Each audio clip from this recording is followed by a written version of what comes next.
សម្ដេចតេជោនិងសម្ដេចធិបតីស្វាគមន៍វីរៈកងទ័ពទាំង18រូបវិលត្រឡប់មកវិញប្រកបដោយសុវត្ថិភាពសម្ដេចតេជោហ៊ុនសែនប្រធានព្រឹទ្ធសភានិងសម្ដេចធិបតីហ៊ុនម៉ាណែតនាយករដ្ឋមន្ត្រីបានផ្ញើសារសម្ដែងការស្វាគមន៍ការវិលត្រឡប់មកវិញរបស់វីរៈកងទ័ពកម្ពុជាទាំង18រូបនៅព្រឹកថ្ងៃពុធទី31ខែធ្នូនេះតាមច្រកព្រំដែនខេត្តប៉ៃលិន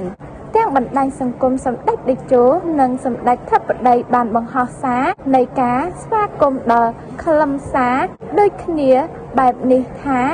សូមស្វាគមន៍យុវជនទាំង18រូបដែលបាននិវត្តន៍មកកាន់មាតុភូមិប្រទេសវិញប្រកបដោយសុខសុវត្ថិភាពបើតាមក្រសួងការពារជាតិកម្ពុជាសង្ឃឹមយ៉ាងមុតមាំថាការដោះលែងយោធិនទាំង18រូបនេះនឹងចូលរួមចំណែកយ៉ាងសំខាន់ក្នុងការកសាងការជឿជាក់និងជំនឿទុកចិត្តព្រមទាំងបង្កើតបរិយាកាសអំណោយផលដល់ការលើកកម្ពស់សន្តិភាពស្ថិរភាពកិច្ចសហប្រតិបត្តិការអភិវឌ្ឍនិងការវិលត្រឡប់ទៅរកប្រតិភាពនៃទំនាក់ទំនងឡើងវិញដើម្បីជាប្រយោជន៍ដល់ប្រទេសនិងប្រជាជនទាំងពីរនាពេលដល់ឆាប់ខាងមុខ